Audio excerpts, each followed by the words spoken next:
Hello everyone, स्वागत है आपका मेरे ऑनलाइन यूट्यूब चैनल संकल्प मैथ क्लासेस में। प्रीवियस लेक्चर में हमने संख्याओं के विभाजन का नियम और साथ ही साथ संख्याओं पर भाग की जो संक्रिया होती है, भाज्य बराबर भाज्य गुणे भागफल धन शेषफल वाला, वो रूल और उस पर बेस्ड क्वेश्चंस किस तरीके से फ्रेम होते हैं एग्जाम में, वो हमने सीखा। आज हम दशमलव भिन्नों के बारे में पढ़ेंगे। ठीक है, हालांकि ये सब टॉपिक आपको पहले से भी पता होंगे, पर बेसिक नॉलेज के लिए एक सपोर्टिंग टॉपिक के फॉर्म में डेसिमल्स काफी इस्तेमाल होता है और ये हर जगह आपको मिलेगा। तो हम इस पर बेस्ड जो रूल्स हैं और किस तरीके से इन्हें सवालों में इस्तेमाल करते हैं वो सब सीखेंगे। ठीक है, तो चलिए सबसे पहले देखते हैं कि दशमलव भिन्न होती क्या है। यहाँ डिफिनीशन मैंने लिखा हुआ, दशमलव भिन्न ऐसी भिन्न जिसका हर 10 की घात में हो, यानी एक ऐसी भिन्न, भिन्न तो आप सबको पता है ना, फ्रैक्शन इंग्लिश में बोलते हैं भिन्न को। तो भिन्न होता क्या है, जो भी संख्याएं p बटे q के रूप में लिखी हुई होती है, यानी एक ऐसी संख्या जो अंश बटे हर यानी न्यूमरेटर अपॉन डिनोमिनेटर के फॉर्म में लिखी हुई होती है, यानी p अपॉन q के फॉर्म में लिखी होती है। और इसमें कंडीशन ये होता है कि जो q यानी जो डिनोमिनेटर यानी कि जो हर है, जो नीचे लिखा हुआ होता है, वो कभी भी 0 के बराबर नहीं होना चाहिए। ये कंडीशन है एक फ्रैक्शन की, एक भिन्न की। कोई भी भिन्न हमेशा धनात्मक होती है, ये प्रॉपर्टी है भिन्न की। इसी पर बेस्ड परिमेय संख्या, ऐसे कुछ डिफिनीशन परिमेय संख्या का भी होता है, जिसमें हम बोलते हैं कि परिमेय संख्याएं वो संख्याएं होती हैं जो p बटे q के रूप में होती हैं, और साथ ही साथ q यानी कि जो बटे के नीचे लिखा होता है हर के रूप में, इंग्लिश में डिनोमिनेटर बोलते हैं, वो 0 के बराबर नहीं होना चाहिए। ठीक है, तो इस तरीके से भिन्न और परिमेय संख्या में एक डिफरेंस ये होता है कि भिन्न हमेशा धनात्मक होते हैं और जो परिमेय संख्या होती है वो धनात्मक और ऋणात्मक दोनों हो सकती है। ठीक है, तो भिन्न हमेशा पॉजिटिव होती हैं, ये चीज आपको याद रखना है। तो दशमलव भिन्न जो होता है डेसिमल्स, ऐसे भिन्न होता है जिसका हर 10 की घात में हो, यानी एक ऐसा भिन्न जिसका हर जो है वो 10 की घात के रूप में होता है, उसे हम बोलते हैं दशमलव भिन्न।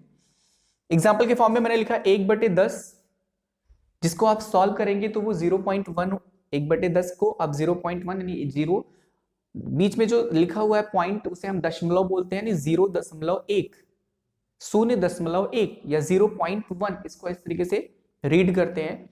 1/10⁻², यानी 10 की घात 2। घातांक के नियम के बारे में आपको थोड़ा सा बताऊं कि किसी भी आधार पर, ये जो नीचे लिखा होता है उसको आधार बोलते हैं, और उसके ऊपर जो इस तरीके से ऊपर लिखा हुआ होता है उसे घात बोलते हैं। तो किसी भी आधार पर जब कोई घात चढ़ी हुई होती है तो उस आधार का उतनी बार गुणा होता है। तो 10 की घात 2 का मतलब होगा कि 10 का 2 बार गुणा। तो 10 की घात 2 का मतलब है 10 का 2 बार गुणा। तो 10 और 10 का गुणा होता है 100। इस तरीके से 1/10 की घात 2 का मतलब होगा 1/100, और 1/100 का मतलब 1 को 100 से भाग देने पर जो भिन्न दशमलव भिन्न बनेगी वो बनेगी 0.01। भाग की संक्रिया आप सबको आती है, 100 से जब हम 1 में भाग देंगे तो जाएगा नहीं भाग, तो हम दशमलव लगेंगे। दशमलव लगाने के बाद एक 0 जो होता है वो बढ़ता है, फिर वो हो जाएगा 10, अभी भी नहीं जाएगा तो 0 टाइम्स ले जाएंगे तो हो जाएगा वो 100, और फिर 100 का पहाड़ा जब एक बार पढ़ेंगे तो 100 एकम 100, इस तरीके से बनेगा 0.01। 1/10 की घात 3, 10 की घात 3 का मतलब फिर से आधार का 3 बार गुणा। कई बार कुछ लोग मिस्टेक ये करते हैं कि 10 का 3 में गुणा कर देते हैं, 10 का 2 में गुणा कर देते हैं, पर ये प्रॉपर रूल नहीं है, ये रूल ही नहीं है। 10 की घात 2 का मतलब 10 का 2 बार गुणा। ठीक है, 10⁻², it means we multiply 10 2 times, यानी हम 10 को 2 बार गुणा करेंगे तो 10 और 10 का गुणा हो जाएगा 100। ऐसे ही 10 की घात 3 का मतलब होता है 10 का 3 बार गुणा, तो 10 गुणे 10 गुणे 10 हो जाएगा कितना, 1000। इस तरीके से 1000, 1/1000 का मान होता है 0.001। ठीक है, तो इस तरीके से दशमलव भिन्न होता है। अब यहाँ पर 1 ना लिखकर कोई और गिनती लिखी हो, जैसे मान लीजिए 1/10 की घात 3 ना लिखकर आपको लिखा हो 15/10 की घात 3, तो इसको भी आप ऐसे ही लिखेंगे। आप लिखेंगे 10 की घात 3 का मतलब होता है 1000, तो 15/1000। जब इसे दशमलव भिन्न में बदलेंगे तो 5101, यानी देखिए 3 अंक पे दशमलव है, गिनती दशमलव के स्थान की गिनती हमेशा लेफ्ट से राइट यानी बाईं तरफ से दाईं तरफ होगी, यानी 1 2 और 3, तो ये 3 अंक के बाद दशमलव, तो 1 2 3 अंक के बाद दशमलव। तो 15, इसमें केवल 2 अंक था, तो तीसरा अंक बनाने के लिए हमने दशमलव लगाने से पहले उसके एक जीरो लिखा, तो 5 1 0 और फिर दशमलव, फिर आगे हम जीरो लगा देते हैं 0.015, ठीक है। अगर ये जीरो ना लगाएं तो भी कोई फर्क नहीं पड़ता, पर जीरो लगाते हैं थोड़ा सा अच्छा लगने के लिए, तो 0.015। आई होप आपको चीजें समझ में आ रही हैं। तो इस तरीके से दशमलव भिन्न ऐसी भिन्न होती है जिसका हर 10 की घात में हो, उसे हम दशमलव की भिन्न बोलते हैं, ठीक है। दशमलव भिन्न बोलते हैं, या बेसिकली दशमलव भी बोल सकते हैं, दशमलव संख्या। दशमलव भिन्न को साधारण भिन्न में बदलना, मान लीजिए अगर ये दशमलव भिन्न के रूप में लिखे गए हो, इस रूप में लिखे गए हो, तो उसे साधारण भिन्न में किस तरीके से बदल सकते हैं, क्योंकि 1/10 तो साधारण भिन्न है। जब 1/10 को हमने 0.1 लिखा तो वो बन गया दशमलव भिन्न, तो 0.1 दशमलव भिन्न को फिर से दोबारा हम साधारण भिन्न में बदलने के लिए क्या करते हैं, रूल है दी गई दशमलव भिन्न को अंश में बिना दशमलव बिंदु को लिखें, यानी कि जो दशमलव भिन्न है उसको अंश में बिना दशमलव भिन्न के आप लिखिए। यानी बिना दशमलव भिन्न का मतलब क्या, कि दशमलव बिंदु आप उसे इस्तेमाल मत करिए, तथा हर में 1 लिखकर उतने शून्य लगाएं जितने दशमलव बिंदु के बाद अंक हैं। अब इसका सीधा सा मतलब है, जैसे मान लीजिए 0.6 यहां लिखा हुआ है, इस 0.6 को आपको क्या करना है, साधारण भिन्न में बदलना है, ठीक है।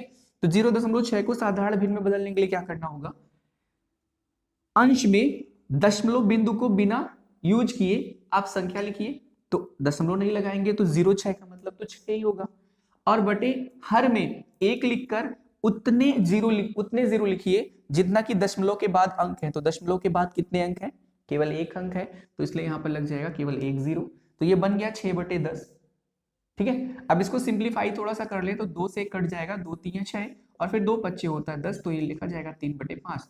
तो इस तरीके से आपने देखा कि 0.6 जो है साधारण भिन्न में बदला गया, तो 3 बटे कितना हो गया 5। आई होप आपको दशमलव भिन्न को साधारण भिन्न में बदलना आ गया होगा। देखिए ये सब सपोर्टिंग टॉपिक्स होते हैं, तो मैथ में चाहे किसी भी टॉपिक से रिलेटेड क्वेश्चन हो, बीच में इस तरीके की चीजें इस्तेमाल हो सकती हैं, इसीलिए दशमलव भिन्न का कॉन्सेप्ट बहुत इंपॉर्टेंट होता है और सीखना भी बहुत इंपॉर्टेंट होता है। तो इस तरीके से आपने देखा कि 0.6 को हमने दशमलव भिन्न से केवल भिन्न में बदला, तो 3/5 हुआ। अब देखिए 0.2 3 4 5 अगर हम इसे बदलें तो हमने क्या रूल में पढ़ा कि दशमलव बिंदु को बिना इस्तेमाल किए हुए अंश में इस गिनती यानी संख्या को अंश में लिखेंगे, तो 2 3 4 5 लिखिए पूरे अंश में, यानी 2345, फिर बटे 1 लिखकर उतने अंक पर जीरो लगाइए जितना कि दशमलव के बाद अंक है। तो 1 2 3 4 अंक हैं, तो फिर इस तरीके से 1 2 3 4, ठीक है। बहुत कर सकते हैं, इसे कैंसिल कर सकते हैं, तो 5 चौके हो गया 20, फिर 5 6 30, फिर 5 9 45 और 5 दूनी 10, तो इस तरीके से आपने देखा 10, फिर 3 जीरो और है आपका, इस तरीके से तो गिनती आपकी मिल गई 469/2000। ये बन गया, आपने दशमलव भिन्न से कन्वर्ट कर दिया उसे साधारण भिन्न में। आई होप आपको दशमलव भिन्न से साधारण भिन्न बदलना आ गया होगा, ठीक है, वेरी गुड। कई बार क्या होता है सवालों में दशमलव भिन्न को सॉल्व करने से इजी पड़ता है उसे भिन्न में बदलकर सॉल्व करना, तो इसीलिए दशमलव भिन्न को भिन्न में बदलना बहुत इंपॉर्टेंट कॉन्सेप्ट है। कई बार क्या होता है भिन्न को दशमलव में बदलना, तो भिन्न को दशमलव में बदलने के लिए सिंपल है, केवल अंश को हर से क्या कर दीजिए, भाग कर दीजिए। भाग करने के बाद जहां तक पॉसिबल हो भाग को ले जाइए, जब लगे कि पॉसिबल नहीं है तो डेसिमल बढ़ाइए, डेसिमल लगाने के बाद जस्ट 1 जीरो बढ़ेगा और फिर से इस तरीके से प्रक्रिया पूरी हो जाएगी भाग की, ठीक है। कई बार कैंसिल पूरा हो जाएगा और कई बार क्या होगा, रिपीट होगा, यानी जो क्वेश्चन यानी जो भागफल है वो रिपीट होगा, तो उस केस में आप उस दशमलव भिन्न को कभी भी कंप्लीटली सॉल्व नहीं कर पाएंगे, वो रिपीट होता रहेगा, ठीक है, और उसे हम बोलेंगे अशांत आवर्ती दशमलव।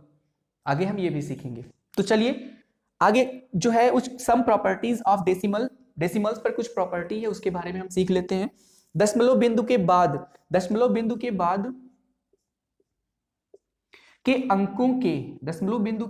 के अंकों के अंत में कितनी ही शून्य लगा दें, यानी दशमलव बिंदु लगा उसके बाद कुछ अंक लिखा गया, उस अंक के बाद चाहे जितना जीरो लगा दीजिए दशमलव भिन्न पर कोई भी प्रभाव पड़ने वाला नहीं है, उसका मान ज्यों का त्यों रहेगा, कभी भी बदलेगा नहीं।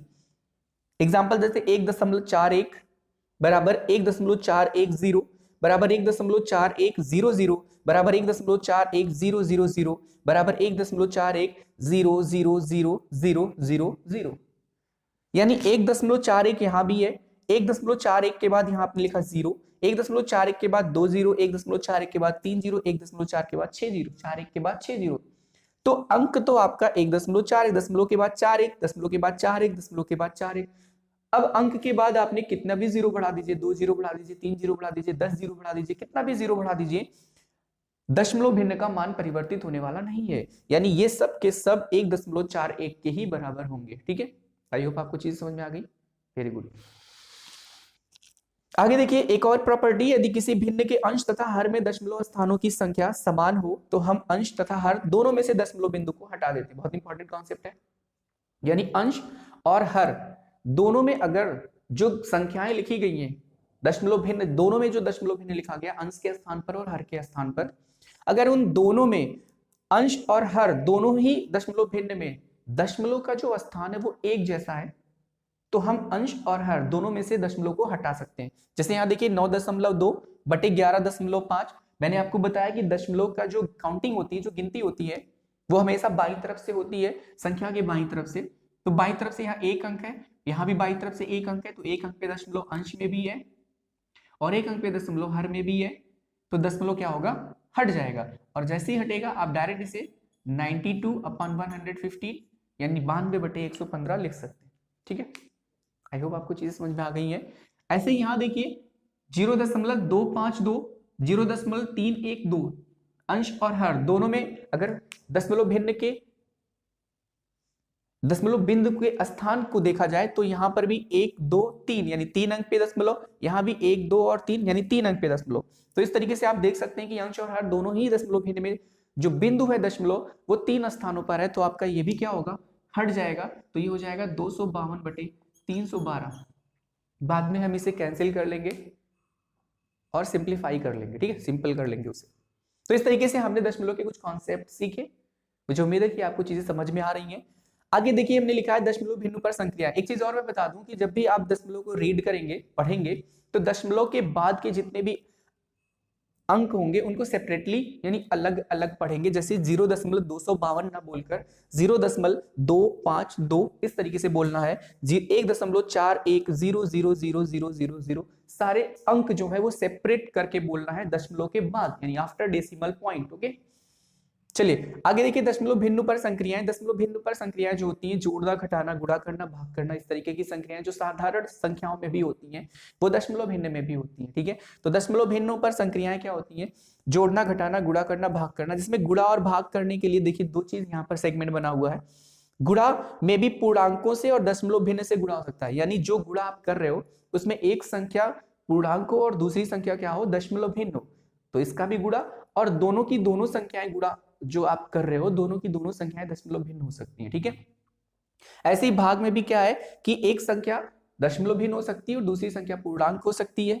ठीक है, और या तो भाग करने वाली दोनों ही संख्याएं, जिससे भाग कर रहे हो और जिसमें भाग दे रहे हो, दोनों ही संख्याएं क्या हो, दशमलव भिन्न हो। ठीक है, तो इस तरीके के कॉन्सेप्ट हैं आपके पास। ठीक है, अब देखिए जोड़ना, घटाना, गुणा करना, भाग करना जल्दी से मैं आपको समझा देता हूं, बहुत टफ नहीं है, बहुत आसान है। ये सब हमने सबने हमारी प्राइमरी क्लासेस में सीखा है। ठीक है, बस थोड़ा सा उस नॉलेज को थोड़ा इंक्रीज करना है, बाकी चीजें तो पहले से ही आती है। तो देखिए जोड़ने में क्या होता है, सिंपल, जब भी आपको दो या दो से ज्यादा दशमलव भिन्न को जोड़ना, तो याद रखिएगा कि दशमलव का जो बिंदु है वो एक ही स्थान पे होना चाहिए। जैसे मान लीजिए आपको 3.415 और 3.26 को जोड़ना है, तो आप लिखिए 3.415। फिर जब 3.26 को लिखेंगे तो दशमलव के स्थान के नीचे, दशमलव बिंदु के नीचे ही दशमलव होना चाहिए, तो 3 यहाँ आ जाएगा, 26 यहाँ आ जाएगा। जिस स्थान पर आपका कुछ नहीं है, जिस स्थान पर आपको कोई संख्या ना दिख रही हो, वहां आप 0 लगा सकते हैं और फिर इसे ऐड कर सकते हैं। तो 5 और 0 5, 6 1 हो गया 7, 4 और 2 हो गया 6, दशमलव के नीचे दशमलव है तो दशमलव आ जाएगा, 3 और 3 हो गया 6, तो 6.675। ठीक है, आई होप आपको समझ में आ गया। सेम काम घटाने में भी करेंगे। अगर यही आप माइनस लिख दिया होता तो यहाँ आपका क्या हो जाता, माइनस। अब माइनस होने के बाद इसे सॉल्व करते तो 5 में से 0 जाता तो आता 5, 11 में से 6 जाता तो आता 5, यहाँ बचा कितना 3, 3 में से 2 जाता तो आता कितना 1, और दशमलव के नीचे दशमलव लग जाता आंसर में, 3 में से 3 जाता तो 0, यानी 0.155। इस तरीके से आपको संख्या मिल जाती है आंसर। ठीक है, तो आई होप आपने जोड़ना घटाना सीख लिया। बस याद ये रखना है कि दशमलव बिंदु के नीचे ही दशमलव बिंदु लगाना है, अंक आपके इधर उधर हो जाए पर दशमलव बिंदु के नीचे दशमलव बिंदु होना चाहिए, ठीक है। अब देखिए गुणा करने में आपको क्या करना है, गुणा करने में पहली चीज जो है, मान लीजिए आपको 3 एक पूर्णांक है और उससे 1.45 में गुणा करना है। तो गुणा करते समय 3 5 15, 3 चौके हो गया 12, 12 और 1 13, फिर 3 करण 3 1 4। और देखिए यहाँ पर जो पूर्णांक के साथ जो दशमलव भिन्न आपने इस्तेमाल किया, उस दशमलव भिन्न में कितने अंक पे दशमलव है, 2 अंक पे। तो आंसर में भी कितने अंक पे लग जाएगा, 2 अंक पे। ये तो हुआ पहला तरीका जब पूर्णांक को किसी दशमलव भिन्न से गुणा करना हो। मान लीजिए दोनों ही आपके क्या हो, दशमलव भिन्न हो, यानी 2.5 हो और दूसरा क्या हो 3.1 हो।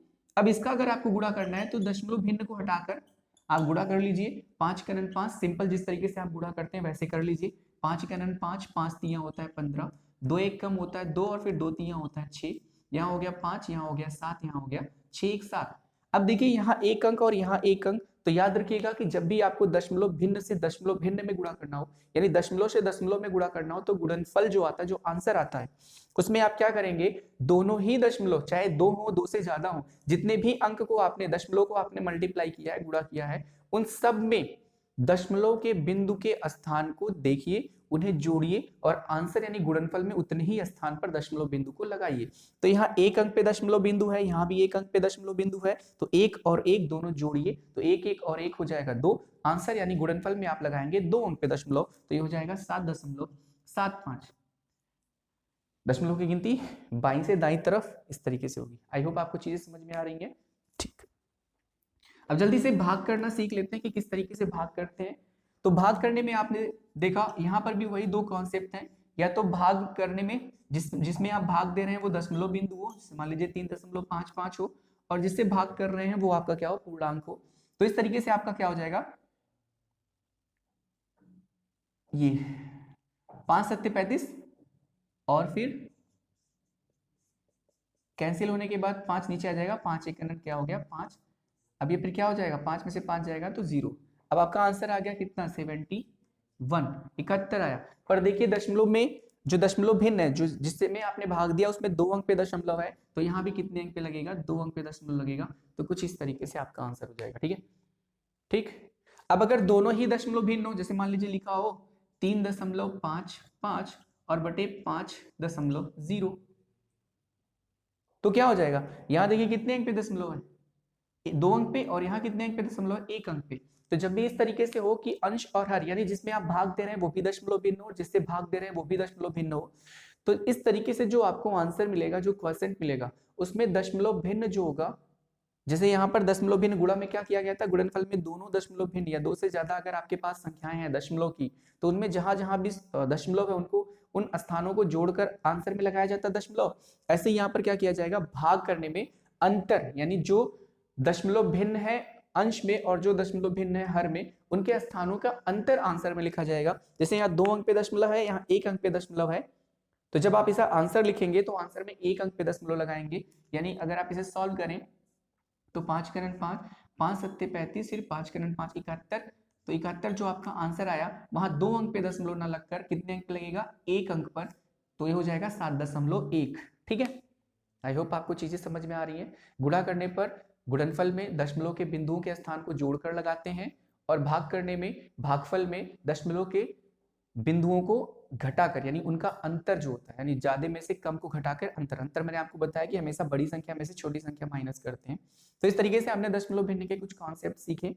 कॉम्पिटिटिव एग्जाम्स यानी जो प्रतियोगिता वाली परीक्षाएं होती हैं, उसमें ये कॉन्सेप्ट बहुत इंपॉर्टेंट होता है, खासतौर पे बैंकिंग में इस टाइप के क्वेश्चंस, यानी डेसिमल से रिलेटेड क्वेश्चंस बहुत पूछे जाते हैं। एसएससी में भी, यूपी टेट वगैरह बहुत सारे कॉम्पिटिटिव एग्जाम्स होते हैं जिसमें डेसिमल से क्वेश्चंस डायरेक्टली आते हैं, और डायरेक्टली अगर ना भी आए तो किसी भी टाइप के क्वेश्चंस में इस तरीके के डेसिमल नंबर्स को देकर आपसे पूछेगा, क्वेश्चन कुछ भी हो, मल्टीप्लाई, डिवाइड और ऐड, सब्ट्रैक्ट, वो तो करना ही पड़ेगा किसी ना किसी टाइप में, वो तो क्वेश्चन में आएंगे ही।